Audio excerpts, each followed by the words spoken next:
Hello. सेवा सेवा जोहार। मैं अभिषेक उइके, राष्ट्रीय संचालक जेएसयू इंडिया।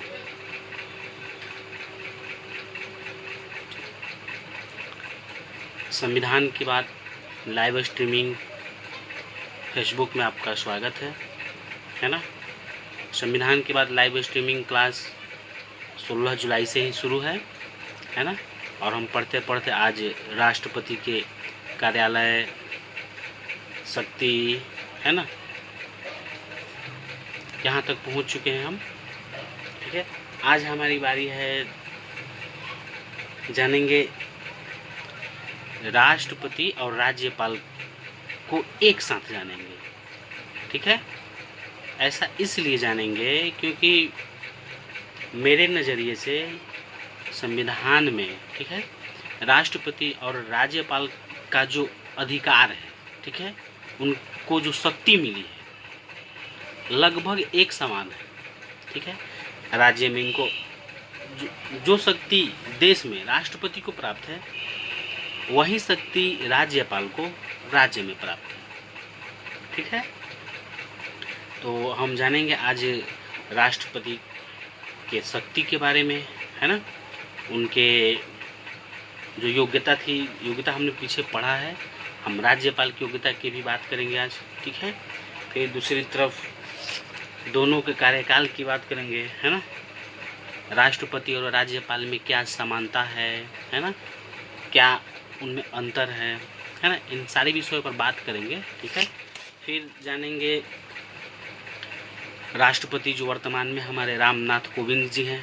ठीक है, अभी वो देश के 14वें राष्ट्रपति हैं, इनके बारे में भी कुछ जानकारी रखेंगे। ठीक है, फिर हम बात करेंगे आज राष्ट्रपति के शक्तियों के बारे में। ठीक है, आखिर राष्ट्रपति को क्या क्या शक्ति है, क्या वो कर सकता है। ठीक है, ठीक उसी प्रकार जानेंगे राज्यपाल की शक्ति के बारे में, यानी जो शक्ति राष्ट्रपति को है क्या वो शक्ति राज्यपाल को है। सीधी सी बात समझिए कि जो अधिकार है ना राष्ट्रपति को है क्या वो राज्यपाल को है नहीं, है ना। इन सारी चीज़ों को जानेंगे। ठीक है, राष्ट्रपति और राज्यपाल को इसलिए एक साथ पढ़ेंगे क्योंकि दोनों के कार्य में, दोनों के शक्ति में कोई ज़्यादा अंतर नहीं है। ठीक है, और थोड़ा कुछ गणितीय दिमाग भी लगाएंगे, है ना। जैसे कि मान लीजिए राष्ट्रपति के जो पद के बारे में बात कहा जाता है ना, पद, और राज्यपाल का पद, है ना, राष्ट्रपति की शक्ति, राज्यपाल की शक्ति, इन सारी चीज़ों को जानेंगे। आइए हम जानेंगे, स्क्रीन के माध्यम से जानेंगे। ठीक है, अगर कोई परेशानी दिक्कत हो तो कमेंट में ज़रूर कीजिएगा। ठीक है, हरवंश सिंह मूल निवासी जी, नोट्स आपको मिलेगा बशर्ते वहीं जिस दिन संविधान की पूरी क्लास ख़त्म हो जाए। ठीक है, उस दिन आपको नोट्स दे दिया जाएगा। ठीक है, अभी मैं कुछ परेशानी से गुजर रहा हूँ। ठीक है, तो संविधान क्लास जैसे ही ख़त्म होगी नोट्स मिल जाएगा आपको। ठीक है,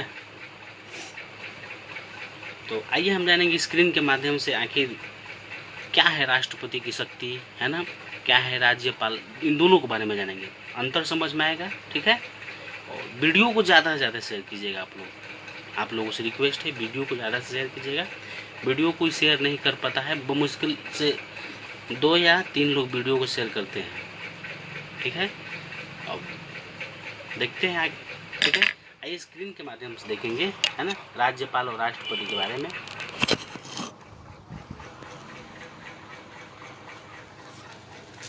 ये देखिए,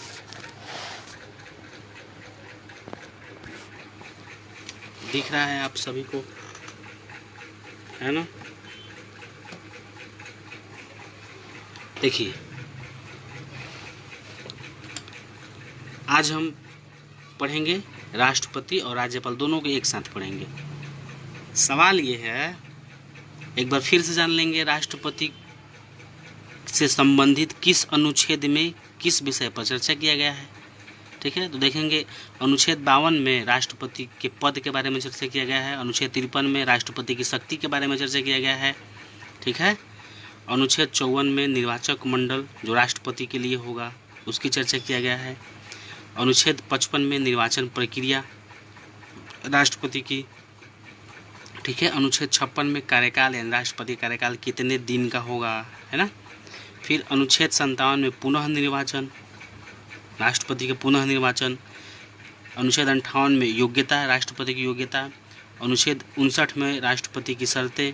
अनुच्छेद 60 में राष्ट्रपति का शपथ।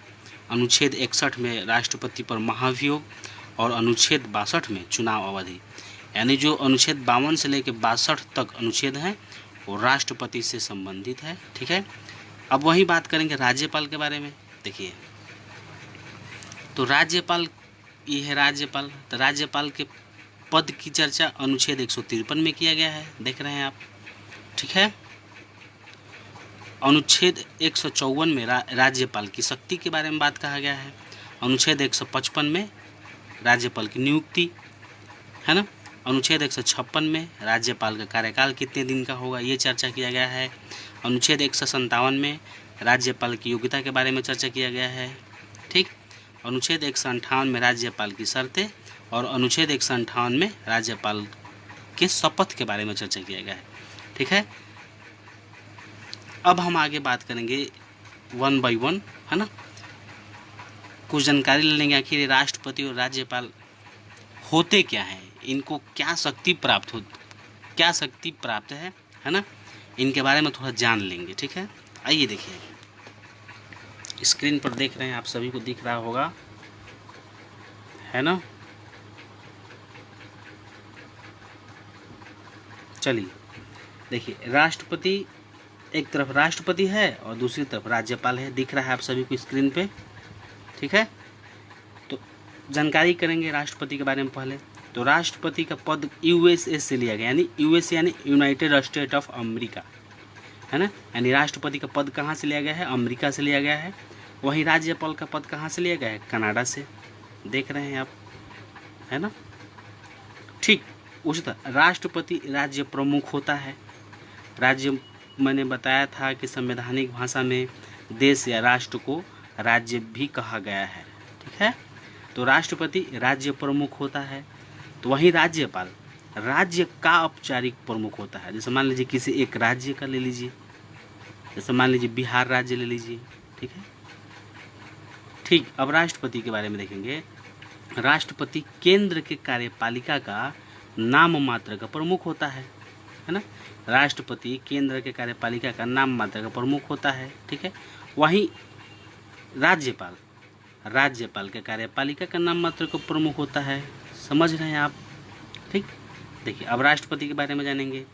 तो राष्ट्रपति निर्वाचित होता है, यानी भारत का राष्ट्रपति निर्वाचित होता है, ठीक है। वहीं राज्यपाल, क्या राज्यपाल भी निर्वाचित होता है? नहीं, राज्यपाल की नियुक्ति होती है, किनके द्वारा? राष्ट्रपति के द्वारा। और इस नियुक्ति को लेकर अनुच्छेद 155 में चर्चा किया गया है, ठीक है। अब देखिए राष्ट्रपति को शपथ कौन दिलाता है? तो संविधान, है ना। राष्ट्रपति संविधान की शपथ लेता है और उनको शपथ भारत के मुख्य न्यायाधीश दिलाते हैं, ठीक है, यानी CJI यानी चीफ जस्टिस ऑफ इंडिया, ठीक है। वहीं राज्यपाल को कौन शपथ दिलाते हैं, है ना, शपथ लेते समय, है ना, वो क्या बोलते हैं, ठीक। अब एक बात समझ ली, यहाँ पे थोड़ा जानेंगे। एक राज्य के लिए एक राज्यपाल की नियुक्ति राष्ट्रपति करता है, लेकिन अब एक संशोधन हो गया था 1956 में, 7वां संविधान संशोधन 1956 से 2 या 2 से अधिक राज्यों के लिए एक राज्यपाल हो सकता है। हम देखते आ रहे हैं, सुनते आ रहे हैं कि 2 राज्य के एक ही राज्यपाल हो जाते हैं। अक्सर पढ़ने लिखने वाले आप सभी इस चीज़ से अवगत होंगे, सुना होगा कि जो राज्यपाल बिहार का है, सिचुएशन के कारण वही राज्यपाल उत्तर प्रदेश का भी बना दिया जाता है। मतलब एक ही व्यक्ति 2 राज्यों का राज्यपाल बन जाता है। कब से बन रहा है ये? 7वें संविधान संशोधन 1956 से 2 या 2 से अधिक राज्यों के लिए एक राज्यपाल हो सकता है, ठीक है। दूसरी बात, शपथ कैसे लेते हैं ये? तो राज्यपाल पद एवं गोपनीयता का शपथ लेते हैं। इनको शपथ दिलाता कौन है राज्यपाल को? तो राज्यपाल को शपथ हाई कोर्ट के मुख्य न्यायाधीश दिलाते हैं, ठीक है। यहाँ हमने राष्ट्रपति को देखा सुप्रीम कोर्ट के मुख्य न्यायाधीश शपथ दिलाते हैं, तो वहीं राज्यपाल को हाई कोर्ट के मुख्य न्यायाधीश शपथ दिलाते हैं। ठीक है, ठीक है। अब हम जानेंगे राष्ट्रपति के कार्यकाल के बारे में। ठीक है, तो राष्ट्रपति कार्यकाल सब जानते हैं 5 वर्ष का होता है। ठीक है, राष्ट्रपति को कार्यकाल से पहले भी हटाया जा सकता है। कैसे हटा देंगे? अगर उनकी मृत्यु हो जाती है तो उनका पद खाली हो जाएगा। दूसरा है, अगर राष्ट्रपति स्वयं त्याग पत्र दे दे तो भी राष्ट्रपति हट जाएंगे। तीसरा प्रक्रिया है राष्ट्रपति को हटाने के लिए महाभियोग। ठीक है, यानी राष्ट्रपति को महाभियोग द्वारा भी हटाया जा सकता है। ठीक, तो एक सवाल बनता है कि क्या जिन प्रक्रियाओं से राष्ट्रपति के कार्यकाल से पहले हटाया जा सकता है, क्या राज्यपाल को भी ऐसे हटाया जा सकता है? तो आइए जानेंगे। ठीक है, देखिए, तो राज्यपाल का भी कार्यकाल कितने वर्ष का होगा? 5 वर्ष। ठीक, राज्यपाल को भी पूर्व हटाया जा सकता है। कैसे? अगर राज्यपाल की मृत्यु हो जाती है तो हट जाएंगे। अगर राज्यपाल स्वयं त्याग पत्र दे देंगे तो भी हटेंगे। ठीक, और तीसरा है राष्ट्रपति राज्यपाल को डायरेक्ट हटा सकता है। इसलिए हटा सकता है क्योंकि राष्ट्रपति ही राज्यपाल की नियुक्ति करता है ना। तो राष्ट्रपति राज्यपाल को डायरेक्ट हटा सकता है। किसके सलाह से हटाएगा? प्रधानमंत्री की सलाह से राष्ट्रपति जो है राज्यपाल को हटा देगा। कब? कार्यकाल से पहले भी ये सारे नियम फॉलो होते हैं। ठीक है, अब राज्यपाल के बारे में कुछ जानकारी रखेंगे, डिटेल्स। देखिए, राज्यपाल राष्ट्रपति के प्रसाद पर्यंत होता है, यानी राष्ट्रपति जब तक चाहे राज्यपाल को किसी एक राज्य के लिए नियुक्त कर सकता है ना। वो राष्ट्रपति की मर्जी के हिसाब से आप बोल सकते हैं। राज्यपाल राष्ट्रपति की इच्छा तक पद पर बना रह सकता है। ठीक है, फिर दूसरा है राज्यपाल का पद खाली नहीं रहता है ना, कभी खाली नहीं रहता। इसीलिए इन परिस्थितियों में पड़ोसी राज्य के राज्यपाल कार्यवाहक राज्यपाल का भूमिका निभाता है। उम्मीद है आप सब समझ रहे हैं, है ना। राज्यपाल का पद खाली नहीं रहता। क्यों खाली नहीं रहता, है ना? क्योंकि इन परिस्थितियों में पड़ोसी राज्य के राज्यपाल कार्यवाहक राज्यपाल का भूमिका निभाता है। ठीक, जब तक नए राज्यपाल की नियुक्ति नहीं हो जाती। ठीक है, अब देखिए राज्यपाल के ही बारे में। नए राज्यपाल की नियुक्ति 6 माह के भीतर हो जाना चाहिए। समझ गए बात? अगर किसी राज्य का राज्यपाल है ना किसी कारणवश अपने कार्यकाल से पहले ही हट गया है या फिर हटा दिया गया है, तो पड़ोसी राज्य का राज्यपाल उस राज्य का दायित्व संभालता है ना। और उस स्थिति में 6 माह के भीतर नए राज्यपाल की नियुक्ति हो जानी चाहिए, ये संविधान कहता है। ठीक है, हमने देखा, अभी देख रहे हैं आप ये राज्यपाल को लेकर सारे मापदंड। अब हम देखेंगे दोनों की योग्यता है। ठीक है, इम्पोर्टेंट है एक बात मैं बताऊंगा क्या इम्पोर्टेंट है दोनों को लेकर। देखिए, तो राष्ट्रपति, ये देखिए यहाँ राष्ट्रपति है, ऊपर में लिख देता हूँ मैं। ठीक है, ये राष्ट्रपति है और ये इधर राज्यपाल है। ठीक है, देखिए तो राष्ट्रपति बनने के लिए योग्यता क्या है? बाई द मान लीजिए कभी आप भी राष्ट्रपति बनना चाहें तो क्या होना चाहिए आपके पास योग्यता? देखिए, सबसे पहले वो भारत का नागरिक हो किसी भी तरह से, है ना। भारत का नागरिक कोई भी बन सकता है। ठीक है, चाहे वो विदेशी हो चाहे कोई भी हो, बशर्ते शर्तें और नियम है उसको फॉलो करे तो। ठीक है, यानी भारत का नागरिक होना चाहिए राष्ट्रपति बनने के लिए। उनकी उम्र 35 वर्ष होना चाहिए। वह पागल दिवालिया ना हो। ठीक है, वह लोकसभा के सदस्य बनने की योग्यता रखता हो। ठीक है, लोकसभा की सदस्यता मतलब समझ है ना, ये सांसद बनते हैं। सांसद आप सुने होंगे आपके क्षेत्र में, है ना, फलाना सिंह सांसद हैं। ठीक है, तो वही राष्ट्रपति बनने के लिए लोकसभा के सदस्य बनने की योग्यता होनी चाहिए। चौथा है लाभ के पद पर न हो, है ना, यानी राष्ट्रपति बनने के लिए योग्यता के लिए ये भी है कि लाभ के पद पर न हो। ठीक है, ठीक उसी तरह राज्यपाल के बारे में जानेंगे। तो राज्यपाल बनने के लिए भी 35 वर्ष चाहिए। ठीक है, वह भी भारत का नागरिक हो, राज्यपाल भी पागल दिवालिया न हो, है ना। दूसरा चीज़ यहाँ देखिए है कि राज्यपाल बनने के लिए विधानसभा का सदस्य बनना, है ना, आवश्यक है, या फिर विधानसभा का सदस्य बनने की योग्यता होनी चाहिए। समझ रहे हैं बात? ठीक। राज्यपाल बनने के लिए भी लाभ के पद पर न होना चाहिए। ठीक है। अब हम बात करेंगे दोनों लोगों की योग्यता के बारे में, राष्ट्रपति और राज्यपाल की योग्यता बोल रहे हैं, वेतन, है ना। आखिर राष्ट्रपति को कितना वेतन मिलता है ना, राज्यपाल को कितना वेतन मिलता है। ठीक है। तो आइए देखेंगे। तो वेतन देख रहे हैं आप, राष्ट्रपति को कितना मिल रहा है, 5 लाख मिलता है। ठीक है। 5 लाख पर महीना है ना, पर महीने 5 लाख मिलता है। ठीक है। और राज्यपाल को देखेंगे तो राज्यपाल का वेतन पर महीने 3.5 लाख। देख रहे हैं आप, यानी राष्ट्रपति को 5 लाख पर महीने और राज्यपाल को 3.5 लाख पर महीने वेतन मिलता है। ठीक है। अब सवाल ये है कि इनका जो वेतन मिलता है, इनके वेतन पर टैक्स भी कटता है कि नहीं कटता है ना, या फिर इनको पेंशन भी मिलता है कि नहीं मिलता है, या फिर इनको पैसा कौन देता है, ये जानेंगे। ठीक है। तो राष्ट्रपति का जो वेतन है 5 लाख, वो केंद्र के संचित निधि पर भारित होता है। भारित कहने का मतलब ये है कि इनको जो टैक्स नहीं देना पड़ेगा। ठीक है। भारित का मतलब ये है कि वहाँ टैक्स नहीं लगेगा। यहाँ भी देखिए, राज्यपाल का जो वेतन 3.5 लाख पर मंथ मिलता है, इनका भी राज्य के संचित निधि पर भारित होता है। इनका भी वेतन भारित है, तो मतलब इनके भी वेतन को लेकर टैक्स नहीं देना पड़ेगा। ठीक है। अब बात करेंगे हम, क्या इनको पेंशन मिलता है कि नहीं मिलता है ना। तो राष्ट्रपति को पेंशन मिलता है। कितना मिलता है, वेतन का 50%, समझ लीजिए। समझ रहे हैं ना। देखिए, जैसे मान लीजिए वेतन 5 लाख मिलता है, अगर ये राष्ट्रपति के पद से मुक्त हो जाएंगे तो इनको वेतन मिलता है कितना, तो 5 लाख का आधा मिलेगा, 2.5 लाख पर महीने मिलेगा वेतन। ठीक है। वहीं राज्यपाल को कितना, राज्यपाल को पेंशन नहीं मिलता है ना। राष्ट्रपति को हमने देखा पेंशन वेतन का 50% मिलता है। ठीक है। अब हम बात करेंगे, एक सवाल है, सवाल जैसे कि मैंने फेसबुक में छोड़ा था, जैसा कि आप देख रहे हैं कि अगर एक व्यक्ति किसी 2 राज्य का राज्यपाल बन जाता है तो क्या उसको वेतन दोनों राज्य की सरकारें देती हैं। सवाल है ना इंटरेस्टिंग।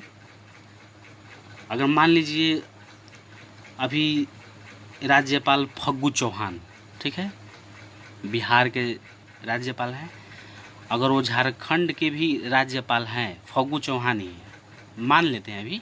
ठीक है। तो क्या झारखंड सरकार अलग उनको पेमेंट करेगी, क्या बिहार सरकार अलग से पेमेंट करेगी, यानी दोनों राज्य क्या अलग अलग पेमेंट करेंगे, इस पे जानेंगे, है ना। देखिए, सवाल ये है कि 2 राज्यों के लिए या 2 से अधिक राज्यों के लिए एक व्यक्ति या एक राज्यपाल की नियुक्ति होने की स्थिति में उसके वेतन और भत्ते किस निधि से मिलेंगे, कितना मिलेंगे। ठीक है। वैसे हमने जाना है कि राज्यपाल का वेतन पर मंथ कितने हैं, 3.5 लाख है ना, 3.5 लाख है उनके वेतन। ठीक है। तो इस सवाल का जवाब होगा, राज्यपाल का वेतन इस परिस्थिति में, अगर वो किसी 2 राज्य का राज्यपाल रहता है तो राज्यपाल का वेतन इस परिस्थिति में अनुच्छेद 158(3)(a) के तहत राज्यों के बीच अनुपात में आवंटित होगा। ठीक है। अनुपात समझ रहे हैं आप। जैसे मान लीजिए राज्यपाल 2 राज्य का एक ही व्यक्ति 2 राज्य का राज्यपाल है ना, तो उनको जो है वेतन अनुपात में आवंटित होगा, है ना, राज्यों के बीच अनुपात में। जैसे कि मान लीजिए अब से बिहार और झारखंड के राज्यपाल एक ही व्यक्ति है ना, तो उनको जो है वेतन कैसे मिलेगा, तो राज्यों के बीच अनुपात में बांट दिया जाएगा। ठीक है। तो उनको वेतन को अनुपात में बांटने का काम कौन करेंगे, राष्ट्रपति करेंगे, है ना, क्योंकि राष्ट्रपति राज्यपाल को नियुक्त किए रहते हैं, है ना। तो राष्ट्रपति ये निर्धारित करेंगे कि कौन राज्य कितना देगा, है ना, ये तय करेंगे। ठीक है। तो इसका निर्धारण राष्ट्रपति तय करेंगे। ठीक है, जैसे मान लीजिए बिहार और झारखंड के राज्यपाल एक ही व्यक्ति है, तो दोनों लोग मिलकर ये तय करेंगे, नहीं, दोनों लोग मिलकर उस व्यक्ति को वेतन देंगे, है ना। अब 3.5 लाख वेतन है तो अनुपात में बांट दिया जाएगा कि कौन कितना देगा करके। समझ रहे हैं बात, है ना। ऐसा नहीं है कि अगर एक ही व्यक्ति 2 राज्यों का राज्यपाल है तो उनको बिहार राज्य भी 3.5 लाख देगा और झारखंड भी 3.5 लाख, ऐसे तो 7 लाख पर महीने हो गया उनको। ऐसा नहीं है, ठीक है। अनुपात में बंटवारा हो जाता है और कुल मिला के ही 3.5 लाख पैसा देंगे दोनों राज्य, अगर 2 राज्य का राज्यपाल एक ही व्यक्ति हो तो। ठीक है, मैं जहाँ तक समझ रहा हूँ आपको कोई डाउट नहीं होगा इस पे। ठीक, अब हम देखेंगे राज्यपाल के वेतन, भत्ते एवं अन्य परिलब्धियाँ के निर्धारण कौन करता है।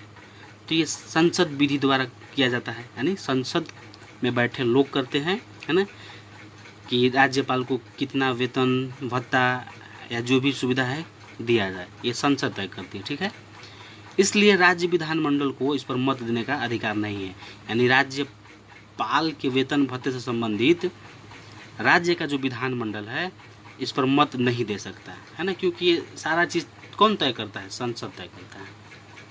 ठीक है, अब हम जानेंगे अब तक के जो राष्ट्रपति बने हैं उनके बारे में थोड़ा जान लेंगे, जल्दी जल्दी जानेंगे, है ना। कौन राष्ट्रपति बन चुके हैं या फिर हमारे जो वर्तमान राष्ट्रपति हैं वो किस क्रम के हैं। देखिए,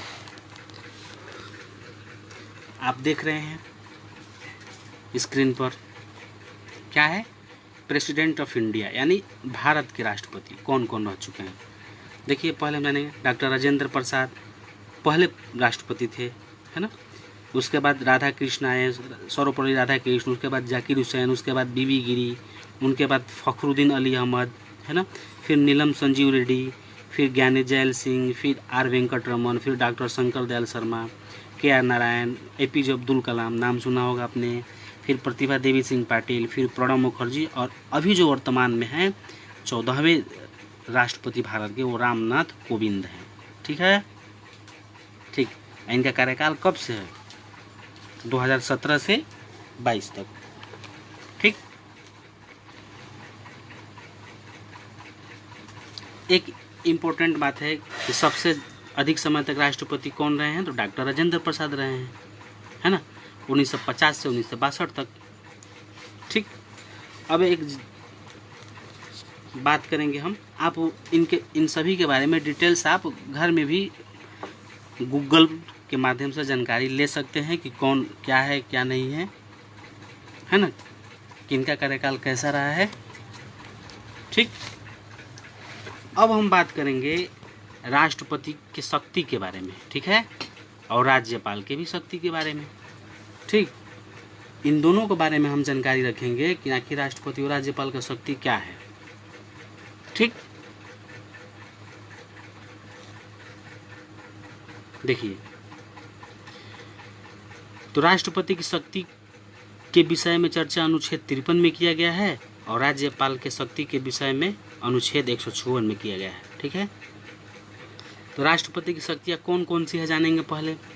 तो राष्ट्रपति को कार्यपालिका शक्ति प्राप्त है, विधायिका शक्ति है, न्यायिक शक्ति है, वित्तीय शक्ति है, कूटनीति शक्ति प्राप्त है, सैन्य शक्ति भी प्राप्त है, आपातकालीन शक्ति भी प्राप्त है, स्वविवेक की शक्ति इनको प्राप्त नहीं है, यानी खुद से कुछ भी बोल देना, फैसले लेना, राष्ट्रपति को प्राप्त शक्ति ये नहीं है ना। राष्ट्रपति को कौन कौन सी शक्ति प्राप्त है, तो कार्यपालिका शक्ति, विधायिका शक्ति, न्यायिक शक्ति, वित्तीय शक्ति, कूटनीति शक्ति, सैन्य शक्ति, आपातकालीन शक्तियाँ ये राष्ट्रपति को प्राप्त है। ठीक है, अब देखेंगे क्या राज्यपाल को भी ये सब शक्तियाँ प्राप्त हैं।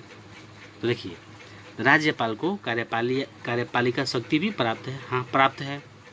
क्या राज्यपाल को विधायिका शक्ति प्राप्त है, हाँ है। क्या राज्यपाल को न्यायिक शक्ति प्राप्त है, वित्तीय शक्ति भी प्राप्त है राज्यपाल को, कूटनीति शक्ति प्राप्त नहीं है राज्यपाल को। ठीक है, और ना ही सैन्य शक्ति प्राप्त है और ना ही आपातकाल शक्ति प्राप्त है ना। हमने देखा राज्यपाल को न कूटनीति शक्ति प्राप्त है, न सैन्य शक्ति प्राप्त है, न आपातकाल शक्ति प्राप्त है ना। ये तीनों शक्ति राज्यपाल को प्राप्त नहीं है। ठीक है, राज्यपाल को यहाँ देखेंगे, राज्यपाल को स्वविवेक की शक्ति प्राप्त है। जानेंगे क्या होती है स्वविवेक की शक्ति, कार्यपालिका शक्ति, विधायिका शक्ति, इन सारी चीज़ों को जानेंगे डिटेल्स, है ना। आइए आगे जानते हैं। देखिए भाग 5 है संविधान का, भाग 5, इसमें चर्चा किया गया है। जैसा कि आपको मालूम होगा कि संविधान में कुल 22 भाग है, तो 22 भाग में से हम आज 5वें भाग पे भी चर्चा कर रहे हैं। उस 5वें भाग में विषय दिया गया है केंद्र या संघ का प्रशासन, यानी केंद्र संघ का प्रशासन कैसा होगा, है ना। दूसरी तरफ है भाग 6 राज्य का प्रशासन।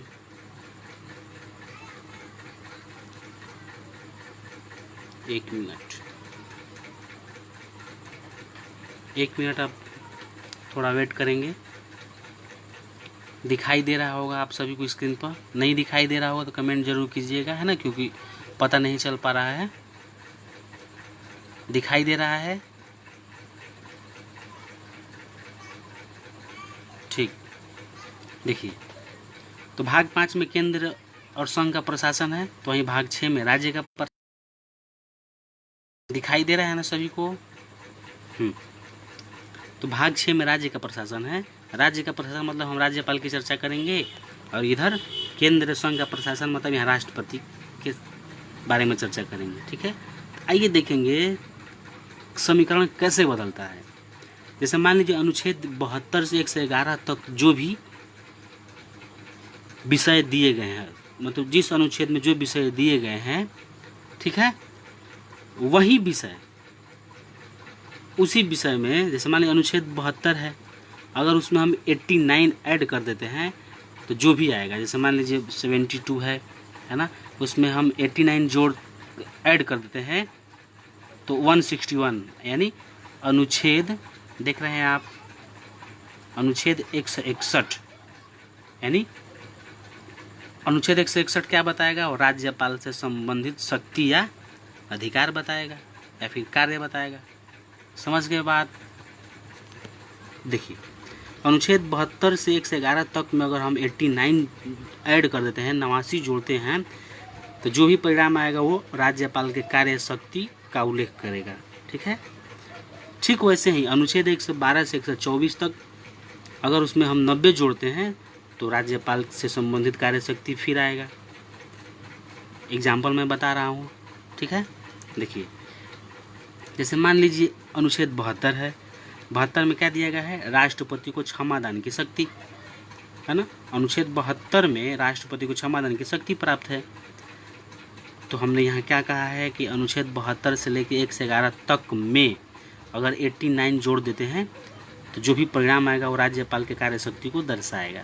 अब देखिए अनुच्छेद 72 में हमने 89 यहाँ जोड़ दिया है तो आया है 161, यानी अनुच्छेद 161। तो देखिए 72 में हमने 89 ऐड किया, आया 161, यानी अनुच्छेद 161 में राज्यपाल को क्षमादान की शक्ति प्राप्त है ना। जैसे अनुच्छेद 72 में राष्ट्रपति को क्षमादान की शक्ति प्राप्त है, ठीक वैसे ही हमने अनुच्छेद 72 में 89 जोड़ दिया है तो अनुच्छेद 161 आया, है ना। तो अनुच्छेद 161 में राज्यपाल को क्षमादान की शक्ति प्राप्त है, ठीक है। ठीक, यानी क्षमादान की शक्ति दोनों को प्राप्त है ना, राष्ट्रपति को भी प्राप्त है और राज्यपाल को भी प्राप्त है, ठीक। अब फिर देखिए अनुच्छेद 112 में क्या है, केंद्र का बजट। तो आखिर राज्य का बजट किस अनुच्छेद में आएगा, तो 112 में 90 जोड़ देंगे तो राज्य का बजट पता चल जाएगा। जैसे मान लीजिए 112 में हमने 90 जोड़ा तो आया 202, यानी अनुच्छेद 202 में क्या है, राज्य का बजट है। समझ रहे हैं आप। ठीक वैसे देखिए अनुच्छेद 124 में सुप्रीम कोर्ट की चर्चा किया गया है। तो अगर 124 में हम 90 जोड़ देंगे तो 214 होता है। तो अनुच्छेद 214 में हाई कोर्ट की चर्चा किया गया है, यानी अनुच्छेद 124 में सुप्रीम कोर्ट की चर्चा, वहीं अनुच्छेद 214 में हाई कोर्ट की चर्चा किया गया है, ठीक है। आप देख रहे हैं, आप फार्मूला सब समझ रहे हैं आप, है ना। कमेंट में ज़रूर कीजिएगा, जो भी प्रॉब्लम हो कमेंट में करेंगे तभी हमको भी समझ में आएगा, ठीक है। आइए हम बात करेंगे राष्ट्रपति की कार्यपालिका शक्ति के बारे में। आखिर क्या है कार्यपालिका शक्ति, और कार्यपालिका शक्ति के अंतर्गत राष्ट्रपति और राज्यपाल क्या क्या करते हैं। आइए हम पहले जानेंगे, देखेंगे। राष्ट्रपति को भी कार्यपालिका शक्ति प्राप्त है और यहाँ राज्यपाल को भी कार्यपालिका शक्ति प्राप्त है। तो दोनों को जानेंगे क्या क्या कार्यपालिका शक्ति प्राप्त है। ठीक है, देखिए,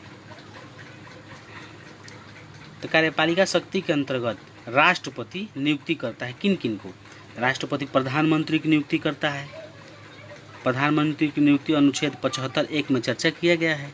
ठीक है, ठीक है। तो वहीं राज्यपाल अपने कार्यपालिका शक्ति के ही तहत राज्य में मुख्यमंत्री की नियुक्ति करता है और इसकी चर्चा अनुच्छेद 164(1) में किया गया है।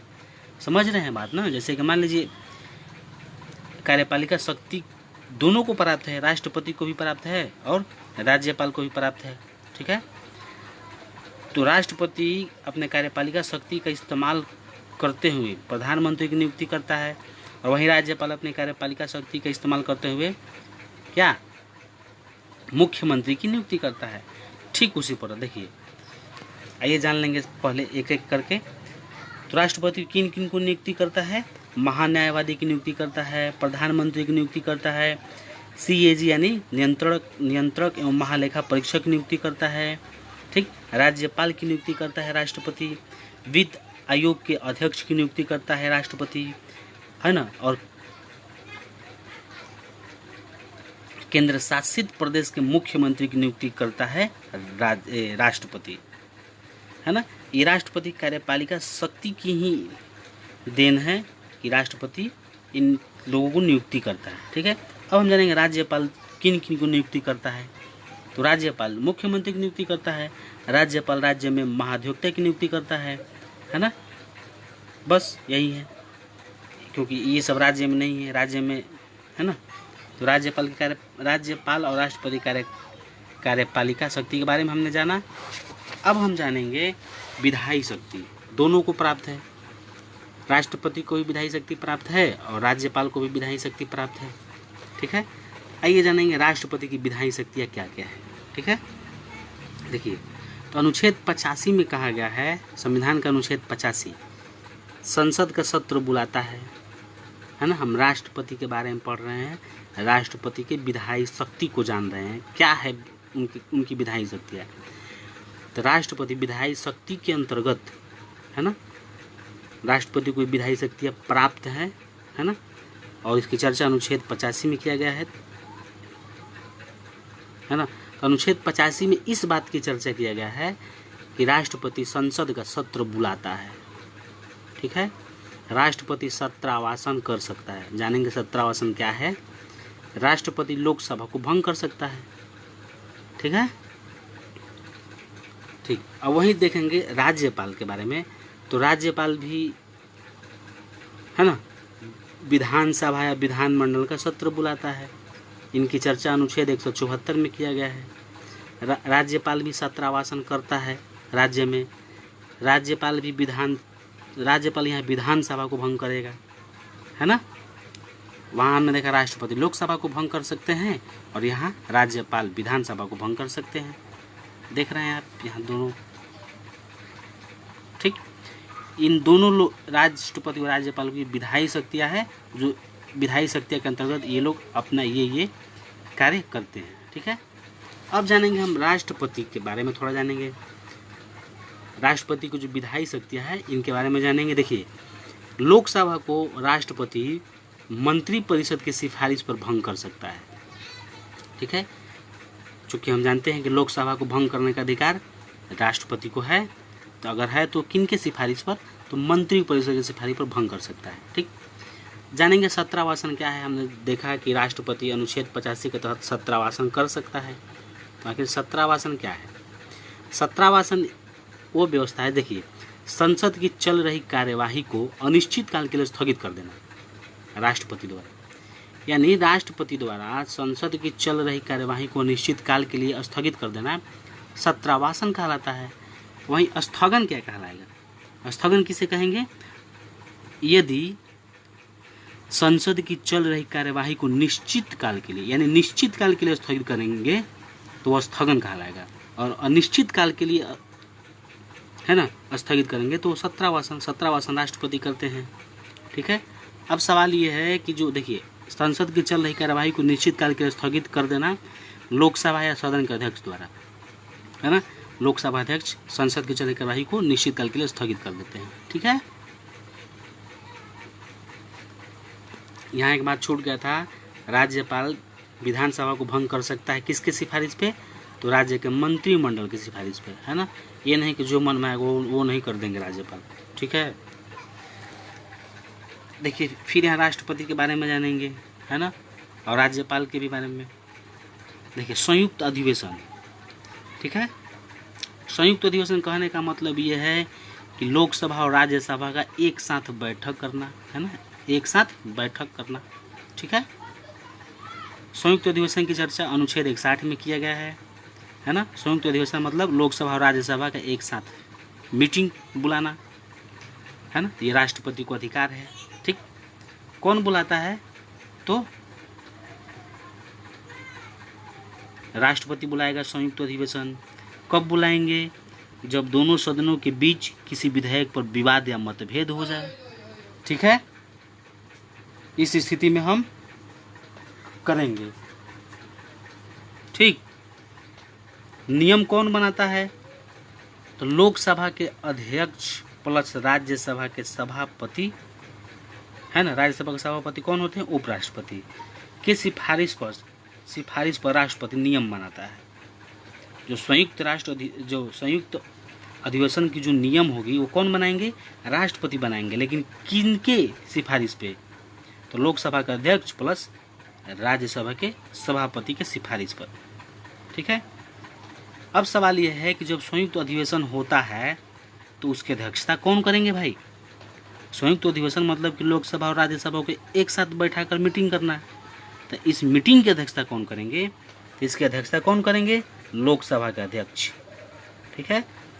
अगर लोकसभा अध्यक्ष नहीं है तो राज्यसभा का उपसभापति करेगा, है ना। अगर ये भी नहीं है, राज्यसभा का उपसभापति भी नहीं है, तो राष्ट्रपति द्वारा कोई नामित व्यक्ति संयुक्त अधिवेशन की अध्यक्षता करेगा। ठीक है। ठीक, समझ रहे हैं आप। एक बार जानेंगे संयुक्त अधिवेशन राज्यपाल नहीं बुलाता है ना, इनको ये शक्ति प्राप्त नहीं है। ठीक है। सवाल है कुछ, आइए हम जान लेंगे। सवाल ये है कि राज्यसभा का सभापति संयुक्त अधिवेशन की अध्यक्षता नहीं कर सकता। राज्यसभा का सभापति आप समझ रहे हैं ना, उपराष्ट्रपति होता है, तो उपराष्ट्रपति संयुक्त अधिवेशन की अध्यक्षता नहीं कर सकते क्योंकि वह राज्यसभा का सदस्य नहीं होता है। ठीक है। भारत का उपराष्ट्रपति बाय डिफॉल्ट संविधान के अनुसार राज्यसभा का सभापति हो जाता है। मतलब ये है कि भारत का जो उपराष्ट्रपति होता है, ठीक है, वह पदेन होता है। पदेन मतलब समझ लीजिए कि जो उपराष्ट्रपति रहेगा वह राज्य का सभापति होगा। ठीक है, राज्यसभा का सभापति होगा। अब कुछ सवाल है, देखिए, है ना, इधर देखिए, आइए बात करेंगे हम। आज तक 3 बार संयुक्त अधिवेशन बुलाया जा चुका है। कौन कौन, कब कब बुलाया गया है, देखिए ये इम्पोर्टेंट है। 3 बार, चौथी बार भी बुलाया जा चुका है 2019 में। तो सबसे पहले संयुक्त अधिवेशन कब बुलाया गया, 1961 में। किस विषय को लेकर, तो दहेज विरोधी कानून को लेकर। ठीक है। दूसरी बार संयुक्त अधिवेशन कब बुलाया गया, तो 1978 में बैंक संबंधी कानून को लेकर बुलाया गया। तीसरी बार 2002 में पोटा एक्ट, है ना, prevention of terrorism attack. POTA act आप समझ रहे हैं, पोटा एक्ट है। ठीक है। ये जानेंगे आखिर पोटा एक्ट क्या है ना। प्रिवेंशन ऑफ टेररिज्म एक्टिविटी शायद है, उसी को लेकर 2002 में बैठक बुलाई गई थी और चौथी बार 2019 में बुलाया गया है ना। तो याद रखेंगे हम। तो आज की क्लास हम यहीं तक रखेंगे। ठीक है। और जो भी प्रॉब्लम समस्या है आप ज़रूर कमेंट के माध्यम से बताएंगे। देखिए ये जो आप स्क्रीन पर देख रहे हैं आप,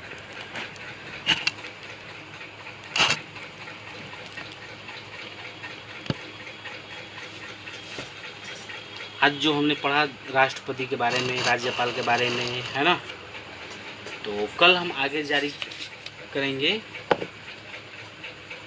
कुछ विधेयकों के बारे में। विधेयक आप समझ रहे हैं, ये विधेयक पास हो गया, ये विधेयक पारित हो गया, है ना। वीटो पावर, वीटो पावर एक तरह की शक्ति होती है जो राज्यपाल को भी प्राप्त होती है, राष्ट्रपति को भी मिलती है ना। क्या होता है वीटो पावर कल जानेंगे, है ना। क्या होता है विधेयक कल जानेंगे, ठीक है ना। मतलब बिल्कुल सरल भाषा में जानेंगे, ठीक है, कैसे इस्तेमाल करते हैं राष्ट्रपति अपना वीटो पावर, है ना। तो इन सारे विषयों को ले कल जानेंगे, है ना। क्लास में आप कम से कम हमारे साथ जुड़े रहिए, बहुत कुछ सीखने को मिलेगा, है ना। मैं भी सीख रहा हूँ, आप भी सीखिए। जहाँ गलती अगर मैं कर रहा हूँ तो आप मेरे को सजेशन दीजिए, है ना। तब तक के लिए यही अपनी टॉपिक आज ख़त्म करते हैं। कल पुनः मिलेंगे रात 8 बजे से, है ना, संविधान की बात लाइव स्ट्रीमिंग में GSU के इंडिया पेज से, है ना। तो वीडियो को लाइक शेयर कमेंट जरूर कीजिएगा दोस्तों। तब तक के लिए सेवा सेवा जोहार। जय संविधान, जय भारत, जय गोंडवाना।